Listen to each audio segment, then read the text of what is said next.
Assalamualaikum warahmatullahi wabarakatuh. Perkenalkan, nama saya Lilis Kurniawati dari kelas 1F. Saya akan membahas pendidikan nilai. Yang pertama, hakikat dan makna nilai. Pada dasarnya, pendidikan nilai dirumuskan dari dua pengertian dasar, yaitu istilah pendidikan dan istilah nilai.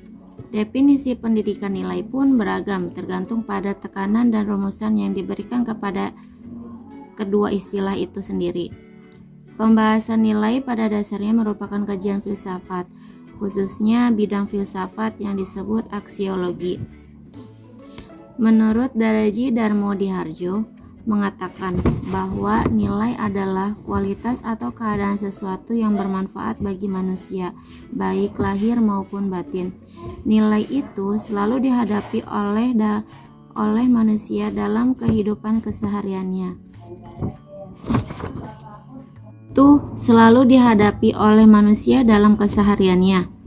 Setiap kali mereka hendak melakukan pekerjaan, maka harus menentukan pilihan di antara sekian banyak kemungkinan dan harus memilih. Disinilah nilai akan menjalankan fungsinya.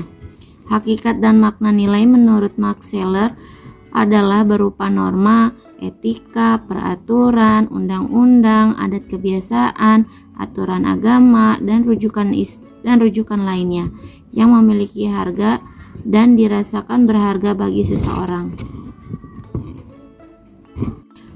Yang kedua, B. Proses dalam pendidikan nilai. Dalam setiap pembelajaran, seharusnya bukan hanya memberikan pengetahuan demi pemahaman ranah kognitif saja, tetapi yang paling penting adalah pemenuhan terhadap aspek afektif berupa nilai yang sangat dibutuhkan dan berpengaruh terhadap penentuan perilaku dan kepribadian seseorang. Dalam proses pembelajaran, guru dapat memberikan pendidikan nilai melalui beberapa pendekatan. Di antaranya yaitu yang pertama, pendekatan penanaman nilai, yaitu pendekatan di mana memberi penekanan terhadap penanaman nilai-nilai sosial dalam diri siswa. Yang kedua, pendekatan perkembangan kognitif. Pendekatan ini mendorong siswa untuk berpikir aktif tentang masalah-masalah moral dan dalam membuat keputusan-keputusan moral. Yang ketiga, pendekatan analisis nilai.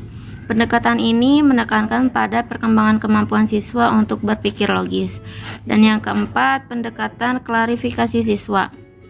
Pendekatan ini memberikan penekanan pada usaha membantu siswa dalam mengkaji perasaan dan perbuatannya sendiri untuk meningkatkan kesadaran tentang nilai-nilai mereka sendiri.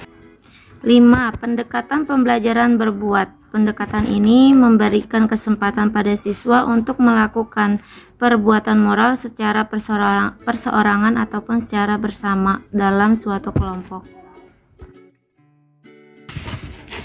Pendidikan nilai versus pendidikan pragmatis. Pada awalnya, tujuan pendidikan Indonesia yang bercorak pragmatis merupakan hal yang baik, dengan penekanan di sektor ekonomi, terutama lewat industrialisasi negara, hendak meningkatkan kesejahteraan dan kemakmuran seluruh bangsa Indonesia, dan dari situ akan dicapai keadilan sosial. Pada masa-masa krisis sekarang ini, pendidikan yang bercorak pragmatis itu malah memperparah keadaan. Karena pendidikan pragmatis ini menghasilkan manusia-manusia yang mungkin cerdas dan terampil, namun belum tentu berbudi baik.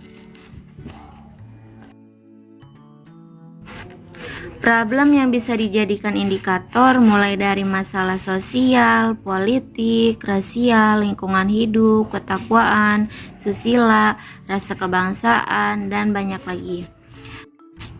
Mengacu pada kesimpulan bahwa sumber daya manusia yang bernotabene dihasilkan oleh pendidikan pragmatis itu dalam segi humaniora.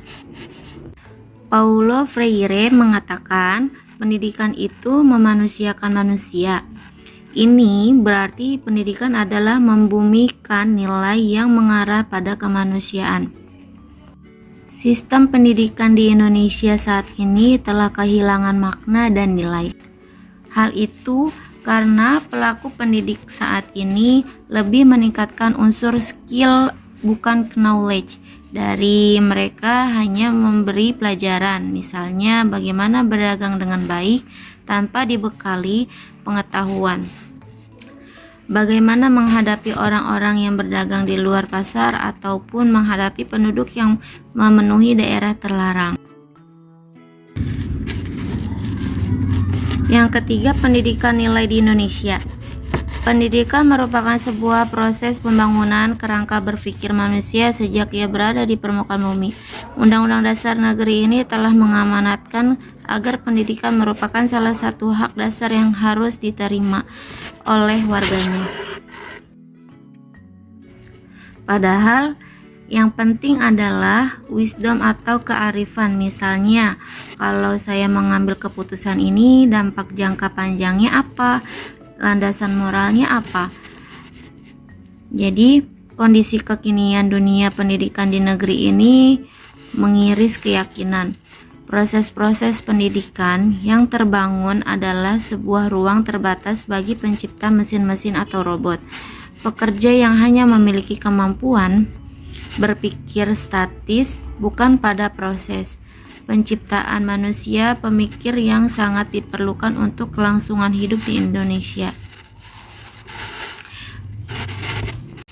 Jadi, dalam konteks Indonesia, sejak awal kemerdekaan, Pancasila telah ditetapkan sebagai dasar dan falsafah hidup bangsa dan bernegara. Pancasila menjadi dasar dalam menyelenggarakan negara, termasuk dalam bidang pendidikan.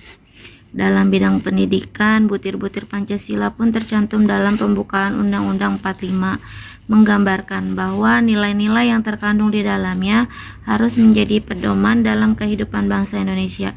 Dengan memperhatikan hal tersebut, nampak jelas bahwa segala upaya pendidikan harus merupakan kegiatan yang dapat dicapai. Sekian pembahasan saya, kurang lebihnya mohon maaf. Assalamualaikum warahmatullahi wabarakatuh.